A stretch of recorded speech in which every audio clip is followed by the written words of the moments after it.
पंचनामा में आप सभी का स्वागत है। मैं हूं सुमित और मंगलवार का दिन, जबकि भारतीय बाजारों में आज फिर एक बढ़िया रफ्तार बनते हुए दिखाई पड़ी और 20,800 20,850 के आसपास इंडिसेस पहुंचा। फर्स्ट हाफ की तेजी थोड़ी सी फिजल आउट हुई, सेकंड हाफ में एकाएक बिकवाली आई थी बीच में, जब मिड कैप भी लाल निशान में गया, स्मॉल कैप भी लाल निशान में गया, लेकिन फिर लोअर लेवल से एक बढ़िया पुल बैक मार्केट्स ने रेंज किया और सेकंड हाफ में तेजी और एक्सटेंड करी निफ्टी बैंक ने, और इंडिसेस में एक जोरदार तेजी के साथ 400 साढ़े 400 का उछाल सेंसेक्स में आता हुआ दिखाई पड़ा। निफ्टी बैंक करीब 1.25% के आसपास की बढ़त के साथ बंद हुआ। नए रिकॉर्ड्स वहां पर ही बने, सेंसेक्स में नए रिकॉर्ड, निफ्टी में नए रिकॉर्ड्स बनते हुए दिखाई पड़े। आज तेजी थी अक्रॉस द बोर्ड, आज फिर बाइंग थी एंड अदानी समूह आज जोरदार तेजी में, जिसमें तमाम कैश के शेयर जो हैं सर्किट पर लगे, Wilmar, trans, Adani green, total and all, और F&O वाले शेयरों में भी 10-10%, 12-12% तक का उछाल आता हुआ दिखाई पड़ा। तो पूरा ग्रुप आज जोरदार तेजी में 2 लाख करोड़ के आसपास की मार्केट कैप ऐड हुई और वापस मार्केट कैप 13 लाख करोड़ रुपए, 13.5 लाख करोड़ रुपए के पार पहुंचते हुए दिखाई पड़ी। ऑटो में खरीदारी थी, 1% के आसपास का उछाल वहां आता हुआ दिखाई पड़ा। IT थोड़ा बैकफुट पे था, 0.5% के आसपास की बिकवाली वहां बनते हुए दिखाई पड़ी। FMCG flat to negative. Metal index में आज खरीदारी थी जोरदार, 3% के आसपास की तेजी वहां देखने को मिली। सीमेंट में बाइंग थी, जेके सीमेंट जैसे स्टॉक बढ़िया तेजी के साथ कामकाज कर रहे हैं, 4,000 के आसपास पहुंच गया। PSU बैंकिंग बास्केट तेजी में था, 1.5% की तेजी वहां थी। प्राइवेट बैंक भी करीब 1.25% के आसपास के उछाल के साथ बंद होते हुए दिखाई पड़े।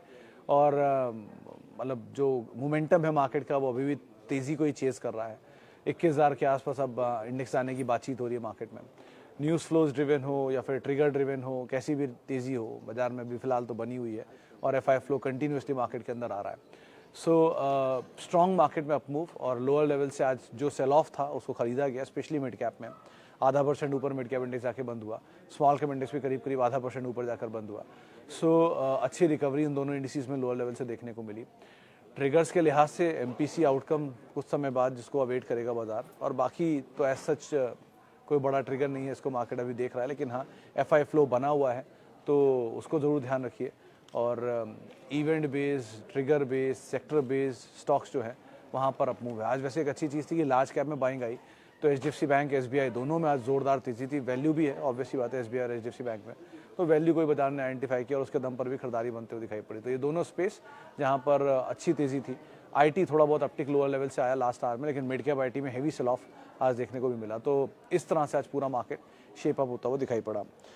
सवाल जवाब का सिलसिला शुरू कर लेते हैं और बातचीत कर लेते हैं कुछ सवालों को लेकर भी, जो कि फेसबुक और यूट्यूब के जरिए मेरे पास आए हैं। पहले कुछ फेसबुक के सवालों को शामिल कर लेता हूँ। सबसे पहला सवाल जो मेरे पास है, इंडिया विक्स मोमेंटम ब्रेकआउट करेगा क्या? हाँ सर, ये मलिक साहब आज सुबह जो हमारे साथ जानकार जुड़ी थी उन्होंने भी ये बात मेंशन की थी कि 14 के ऊपर अगर इंडिया विक्स रुक जाता है तो ये मोमेंटम को थोड़ा सा डिस्ट्रेस कर सकता है, लेकिन निफ्टी बैंक क्योंकि स्ट्रांग है और वहाँ पर एक अच्छा सपोर्ट मिल रहा है तो शायद डाउट है कि इतना ना रहे। फ्लोज अच्छे हैं अभी तो, लेकिन हाँ ये एक डैम्पनर हो सकता है, एक बड़ा इवेंट है MPC आउटकम भी। सो ये 2-3 चीज़ें हैं जिनको बाजार कीनली वॉच कर रहा है, लेकिन अदरवाइज मार्केट मोमेंटम स्ट्रांग है। बट हाँ, इसमें कोई डिनाइल नहीं है कि अगर 14 के ऊपर सस्टेन कर गया इंडिया विक्स तो थोड़ा कंसर्न उठ सकता है ये भी। Can I book profit in mid cap mutual funds? Rally बहुत आ गई है and also I need money. If you need money Sharma साहब, फिर रैली नो रैली कुछ भी हो जाए कोई फ़र्क नहीं पड़ता। स्टॉक मार्केट में जो पैसा आपने डाला है शेयरों में, लार्ज कैप में, मिड कैप में, स्मॉल कैप में, वो सारा पैसा आपने अपने फ्यूचर को सेव करने के लिए डाला है, फ्यूचर अर्निंग्स के हिसाब से डाला है। तो वो पैसा जब फ्यूचर में ज़रूरत आ गई है तो ज़रूरत ही है, फिर तो क्या ही फ़र्क पड़ता है आप लार्ज कैप बेचें, मिड कैप बेचें, स्मॉल कैप बेचें। आपकी ज़रूरत is your priority, so sell it accordingly whatever you need it as. और बाकी आप जितना होल्ड करना चाहो कर लो, और रैली की चिंता मत करो, क्योंकि एक ज़माने में जब 7 से 9,000 इंडेक्स गया था तब भी सबको लगा था ये टॉप बन गया इंडेक्स का, या 10,000 गया था तब भी ऑल टाइम हाई था। So there is no all time high, क्योंकि वो चलता ही रहेगा कभी ना कभी, फिर राइट साइड होगा, नीचे आएगा, फिर ऊपर चलना शुरू हो जाएगा, फिर नीचे आएगा। तो ये तो part and parcel of the game है। तो अगर आपको लग रहा है कि ऐसी रैली आ गई और दोबारा रैली नहीं आएगी, तो ऐसे बहुत बार हुआ है, ये रैली आई और रैली फिर आ जाती है। So don't worry about it. लेकिन हाँ, पैसे की ज़रूरत है तो इमीडिएटली आप अपने पैसे की रिक्वायरमेंट पहले पूरी करिए, वो ज़्यादा ज़रूरी है। ओके, अदानी विल्मर 372 पर 700 शेयर हैं, क्या करें? फिलहाल तो होल्ड करिए। राजीव सर, दोबारा मोमेंटम आया है, आज भाव के आपके बहुत करीब भी आ गया स्टॉक अपर सर्किट के बाद, तो शायद कल परसों में भाव भी मिल जाए। भाव मिल जाए तो थोड़ा प्रॉफिट का वेट करिएगा, स्टॉप लॉसेस को ट्रेल करिएगा, धीरे धीरे ट्रेल करके अपने स्टॉप लॉस के साथ आगे बढ़िए, और जहाँ जहाँ प्रॉफिट बुक कर रहा है प्रॉफिट बुक करते रहिए। यहाँ पर ट्रिगर वही है कि ऊपर के लेवल पर ब्लॉक डील आएगी ज़रूर और प्रमोटर एग्जिट करेंगे ज़रूर, पूरा या पार्शियल हो पता नहीं, लेकिन 75% उन्हें लाना ही पड़ेगा। सो इसलिए आपको कोई भी तेज़ी मिले धीरे धीरे करके उसको ट्रेल करिएगा और अकॉर्डिंगली अपनी रणनीति रखिएगा। अदानी ट्रांस और अदानी पावर जो मैं बहुत टाइम से बोल रहा हूँ उनको मैं यही कहूँगा होल्ड करिए, बाकी सब में आप इसी तरह की रणनीति रखिएगा। Best defence share to enter L&T obviously Akshay sir, एक स्वान एनर्जी भी हो सकता है अगर आप चाहो तो, लेकिन वहाँ मोमेंटम है। अगर आप मोमेंटम स्वान आपको अगर डिफेंस में है कि नहीं है, लेकिन वो डिफेंस में है। उन्होंने recently Reliance naval and all को ख़रीदा था, इसीलिए ख़रीदा था कि वो डिफेंस के अंदर बहुत तेज़ी से फोरे कर रहे हैं। सो एक बार को वो कंपनी हो सकती है, लेकिन वहाँ मोमेंटम चेज करिएगा, वो लॉन्ग टर्म स्टोरी नहीं है। Long term is always L&T। L&T is good bet for capital goods, engineering, construction and defence, Ashok Leyland L&T। But medium term के लिए, मोमेंटम के लिए Swan energy could be a good bet, आप उसको देख सकते हो।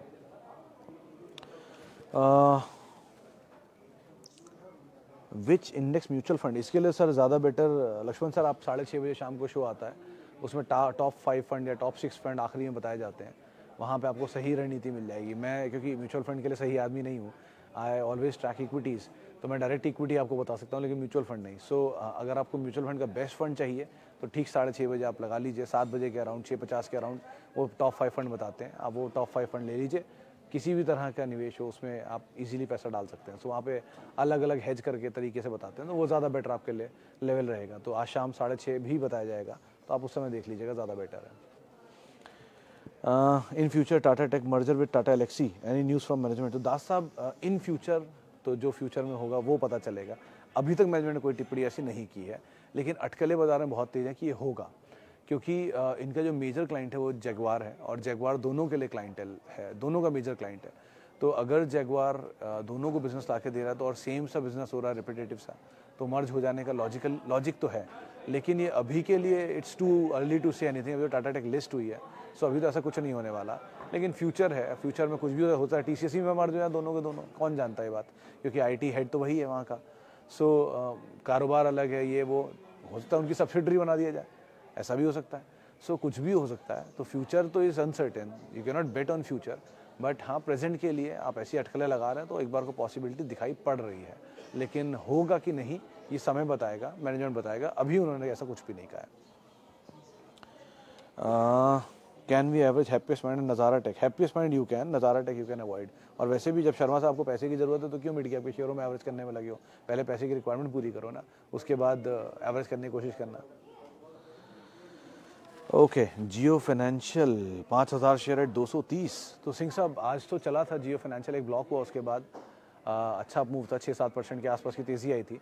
लेकिन एक दो चीज़ों पर क्लैरिटी दे दूं आपको मैं। पहले इस कंपनी के कारोबार पे आप नज़र रखना, क्योंकि अब तक जो बिज़नेस है उसमें रिलायंस की इक्विटी की होल्डिंग प्लस थोड़ा बहुत business plus premium of promoters buying, ये 3 चीज़ों की दम पर ये शेयर चल रहा है। यानी 180 रुपये, 160 रुपये रिलायंस के शेयर का दाम मान लो आप, मोटा मोटा 1.5%, 2% इक्विटी है इनके पास, और उसके बाद नहीं 6-6.5% इक्विटी है इनके पास।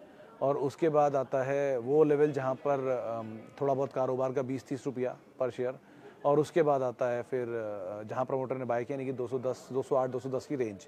तो वो 3 लेवल आप नज़र रखो, वो आपका स्टॉप लॉस होगा। 210 में भी 215 आपका स्टॉप लॉस होगा, और बाकी आप बने रहो इसके अंदर, जैसे जैसे तेज़ी मिले उसको आप ट्रेल करना। बट बिजनेस के नंबर्स के ऊपर और क्या क्या अपडेट आते हैं, कैसे कैसे क्वार्टरली परफॉर्मेंस होती है, उस चीज़ को आप ज़रूर ध्यान रखना, क्योंकि इसकी इक्विटी बहुत बड़ी है, 676 करोड़ शेयरों की इक्विटी है, विच इज़ अपने आप में ही बहुत बड़ी इक्विटी। रिलायंस की इक्विटी रेप्लिकेट हुई है।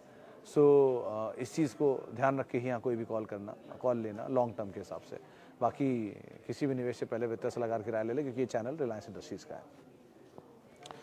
ओके, अब कुछ सवाल ज़रा मैं ले लेता हूँ जो यूट्यूब के ज़रिए भी आए हैं। सबसे पहला, sir please review my wife's portfolio. 12 stocks, 26 lakh invested, Bajaj finance, Titan, L&T tech, SRF, Uno Minda, NH, KPI energy, Man infra, vector food, Venus pipe. इतने सारे शेयर तो मैं नहीं बोल पाऊंगा, लेकिन मोटा मोटा सब के सब शेयर आपके पास क्वालिटी है। सो आपको वो सोचने की ज़रूरत नहीं है कि आपके पास शेयर ख़राब हैं या बढ़िया हैं। मेजरली सारे के सारे शेयर आप अच्छे लेके बैठे हो, सो आप होल्ड कर सकते हो। बस 2-3 शेयर मोमेंटम वाले हैं, जैसे मान इंफ्रा, इसको आप मोमेंटम में ध्यान रखना। उनो मिंडा ऑलरेडी बहुत ज़्यादा चला हुआ शेयर है, एक डिकेड में सबसे ज़्यादा चला है, तो इस तरह के शेयरों को थोड़ा आप कॉल ले लेना।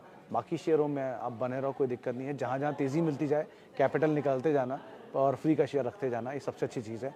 आप हाफ शेयर अपने रखते जाओ, फ्री कैपिटल निकालते जाओ, कुछ और लेते जाओ, वो सबसे साउंड स्ट्रैटेजी है सो फार। Sir, in the last live video, you said to choose Snowman over Gateway Distributor because of acquisition of Snowman. But sir, Gateway only bought Snowman. Sir snowman को लेने की वजह है, एक तो टूटा हुआ शेयर 61 रुपये पे इसमें से अदानी ने अपना माल बेचा था और ये शेयर टूट के 51 आ गया था। 51 में प्रमोटर ने इसके अंदर पार्टिसिपेट करना शुरू किया और 3% इक्विटी लिया। कई फंड इसके अंदर माल ले रहे हैं, 51 से 53 की रेंज में उन्होंने माल लिया। तो आपका 51 से 53 मैक्सिमम 54 आपका एक स्टॉप लॉस होगा या फिर 50 आपका स्टॉप लॉस होगा आपके रिस्क एपेटाइट के हिसाब से, और उसमें आप अपनी पोजीशन में बने रहो। 58 के आसपास आता तो कोई कम बैक हो गया, आज भी 60-61 आ गया, तो लग रहा है इसमें तेज़ी कंटिन्यू करनी चाहिए। सो अगर आपने लिया है तो 58-59 पहला स्टॉप लॉस, 55 दूसरा stop loss, 50 ultimate stop loss, और आप बने रहो और मोमेंटम मिलता तो आप ट्रेल करते रहना स्टॉप लॉस को। ज़्यादा बेटर सिचुएशन वहीं दिख रही है कि ऑलरेडी बीटन डाउन है ये। Is it time to buy doctor Reddy and Sun Pharma? Doctor Reddy Kapoor साहब, आज ही एक वो सुबह आपने शायद मेरा वो पीस देखा होगा जिसमें मैंने मेंशन किया कि 5 साल के एवरेज पी के सामने ये सस्ते में मिल रहे हैं। सो अगर 5 साल के एवरेज पी के नीचे मिल रहे हैं तो ऑब्वियसली बात है डॉक्टर रेड्डी सबसे ज़्यादा डिस्काउंट पे है। 27 का मल्टीपल था एवरेज 5 साल में और 18 के मल्टीपल में मिल रहा है क्योंकि अर्निंग श्रिंक करी है। और सन फार्मा के इसमें अर्निंग एक्सपैंड करी है, उसके बावजूद भी वो डिस्काउंट पे मिल रहा है। इसका मतलब उसका जो प्रीमियम था वो जो अंडर परफॉर्मेंस है वो शायद कंटिन्यू कर रही थी इतने टाइम से। सो या बीच में उसमें बहुत ज़्यादा एक कोई ख़राब ईयर आया होगा जिसकी वजह से उसकी पी इतनी बड़ी दिख रही है आपको। सो वहाँ पर एबनॉर्मल सा सिचुएशन है, लेकिन रेड्डीज़ में नहीं है। इक्विटी भी छोटी है तो शायद वो कैरी कर सकता है। तो इसीलिए आपके लिए राय है कि आप यहाँ पर अगर लेना चाह रहे हो तो सन फार्मा एक बार के लिए आपको ज़्यादा बेटर बेट हो सकती है। फिलहाल मैं अभी मार्केट पंचनामा को यहीं से मेटूंगा, आज जल्दी निकलना है मुझे, एक एनालिस्ट मीट है वहाँ जाना है और आपसे मुलाकात होगी आज नहीं कल। और आप मेरे साथ जुड़ सकते हैं @सुमित रिसर्च मेरा ट्विटर हैंडल है और किसी भी निवेश से पहले आप अपने वित्तीय सलाहकार की राय ज़रूर ले लें। नमस्कार।